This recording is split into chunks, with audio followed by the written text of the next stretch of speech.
on principle, I just don't think there should be anything, there should be no private schools.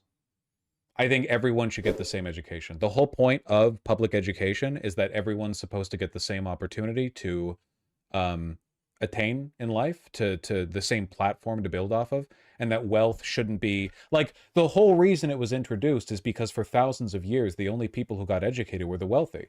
Because if you were like the son of a nobleman, he would hire a scholar or something to follow you around and say, you know, wise shit at you. And then you'd say, I don't want to take my lessons today. I want to ride a horse and join father in hunting. And then the mentor would be like, well, I can't stop you, I guess. I don't know. I want to sing. Exactly. Aristotle to Plato and so on. The whole point of public education is that everyone's supposed to get the same ground foot. It kind of fucks it up if wealthy people get super nice private schools, right? Everyone should get the same, no matter what. And also bring back forced busing. And also stop funding public schools with property taxes.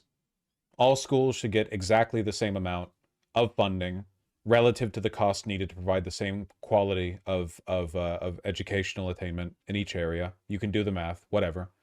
And then we need the forced busing, because even then there would still be differences in the quality of schools based on, like, the, let's be real here, quality of the neighborhoods, right?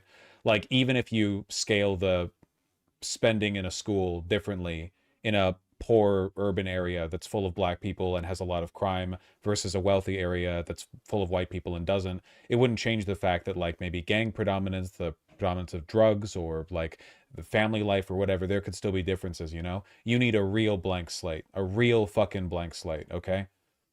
I don't care how far you have to bust those black and white kids. I don't care if you're busting them across state lines. You just do it, goddammit. Sorry, Timothy. Sorry, Jamal. You both need to wake up at 4:30 in the morning. Shower, get dressed. Your ass is getting on a 52-mile bus ride. All right? We're narrowing these demographic gaps until every school in the nation has exactly the same fucking proportions. You busing Asian students from Los Angeles into the suburbs outside of Phoenix to average out the ratios nationwide. I don't give a shit, man. You're going on a goddamn journey. Silly question, how come inner city schools don't get more funding? Because cities tend to be better hubs of property tax per area? Because they're not. The areas that serve public schools in urban areas, there are more schools per area because there are more people per area. So you average out the property taxes per, like, land and people using that school. And what you get is that, like, the property taxes are just much higher in suburban areas. It's just like how the math works out, basically. How should public schools be funded? Well, by the state, like, just via tax money, just flatly. And also funded well, yeah, obviously.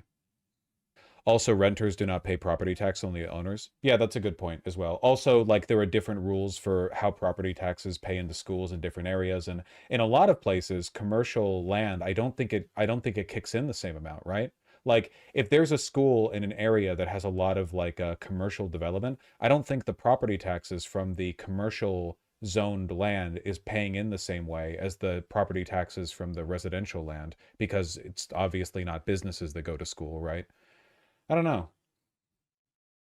I mean, like, what revenue source? I don't really care what the revenue comes from. The states have money. The federal government has money. Just give them the money.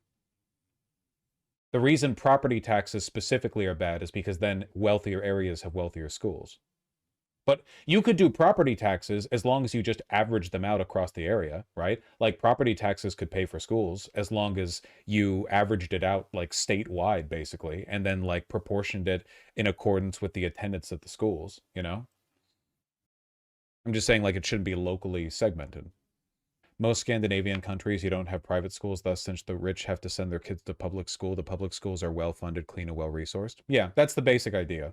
It's like, generally, unfortunately, in a capitalist society, institutions are only going to be good if wealthy people are forced to use them too. You know? So wealthy people drive around, so everything is car-centric, you know? But if wealthy people take the public transit, then the public transit will be good. If wealthy people use public schools, the public schools will be good. It's their wealth and their political will that drives where investment goes.